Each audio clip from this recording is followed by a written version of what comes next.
Maniac Magee by Jerry Spinelli. Chapter 40. He ran far that day, away from the town, letting the wind wash him. When he returned to the West End, he heard in the distance Mrs. Pickwell whistling her children to dinner. Though he had heard the whistle many times, he had not answered it since his first day in town. Now he felt, as he had that day, that it was meant for him. This time, of course, there was a difference. He was no stranger. He was Maniac Magee, the kid who had walked barefoot through the dump near their house. The Pickwell kids cheered when he showed up and treated him like a legend in the flesh. Mrs. Pickwell did better. She treated him like a member of the family, as if she would have been surprised if he hadn't come on the whistle. Nor was Maniac the only visitor for dinner. Mrs. Pickwell had brought home a down-and-out shoe salesman in sore need of sympathy and a good meal. As Maniac ate and talked and laughed his way through dinner, he couldn't help thinking of the Beals. How alike the two families were: friendly, giving, accepting. So easily he could picture the Beals' brown faces around this dinner table, and the little Pickwell kids' white bodies in the bathtub at 728 Sycamore. Whoever had made of Hector Street a barrier, it was surely not these people. Fortified by his good time at the Pickwells', Maniac returned to the McNabbs. After the East End scare, Russell and Piper no longer demanded stunts of him in return for attending school. On the one hand, this was a relief to Maniac. On the other, it left him with a less influence over them. He could always extort a day or two in class from them with the free weekly pizza. Beyond that, he goaded them toward school any way he could. He organized a marbles tournament that could take place only in the schoolyard during recess. He tried reading to them, as he had to Hester and Lester and to Grayson, but they paid as much attention as the roaches. He took them to the library, then scrapped that idea after their shenanigans left the librarian blubbering and blue-faced. Then May arrived, with its warm weather, and blew away what little power he had left. The boys began again to dream of travel. Wood appeared in the backyard. They were building a raft. "Gonna sail down the river to the ocean," they said. One day he heard frenzied horn-honking and screaming. He turned to see an ancient, rusty gas-hog convertible rolling by, with Russell behind the wheel and Piper jumping up and down and shrieking in the back seat.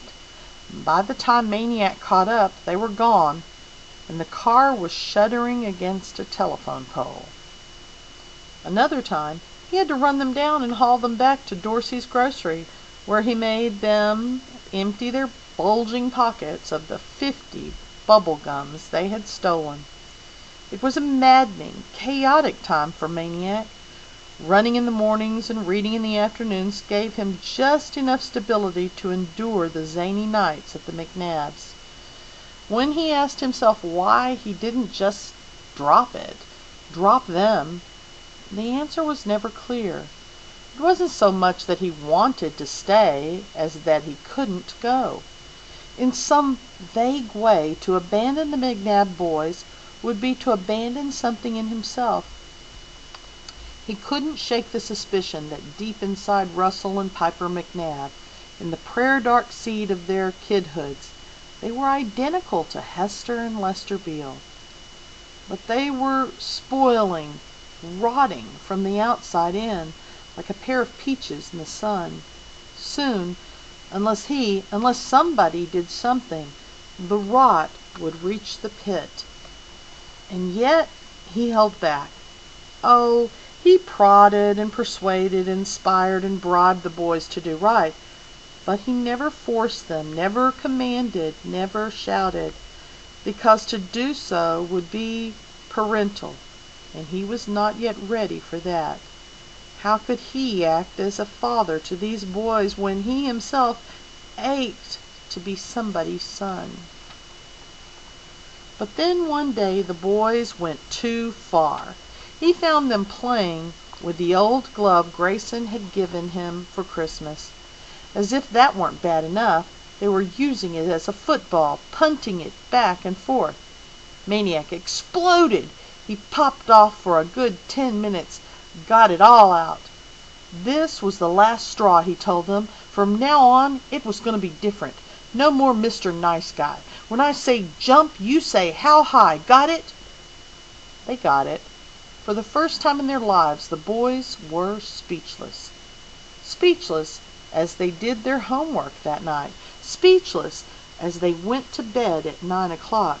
Speechless as they went off to school the next morning. The peace lasted 3 days. Shock accounted for the first day. The second and third days were a new game called obedience, or being good. When the game lost its appeal, Maniac lost his power. He told them to sit, they stood. He told them to stand, they sat. Instead of going to school, they worked on their raft. Instead of doing homework, they played war in the pillbox. They brought their plastic weapons down from the hole and stationed themselves at the 2 small gunnery slots in the cinder block wall and blasted away at anyone moving through the house, not to mention imaginary rebels streaming through the door and over the window sills.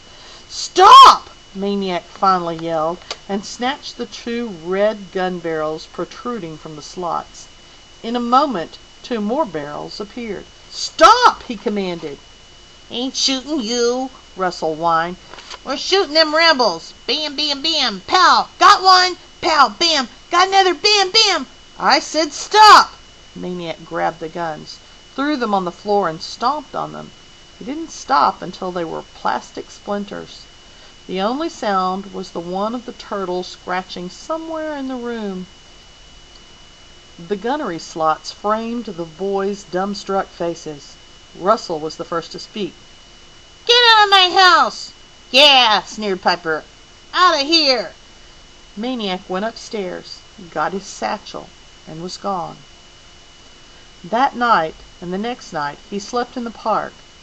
The following day, as he sat reading in the library, in came the McNabb boys. They rushed to him.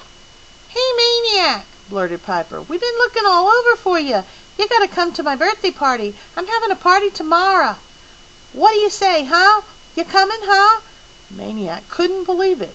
The ugly feelings of the other day showed nowhere on their excited faces.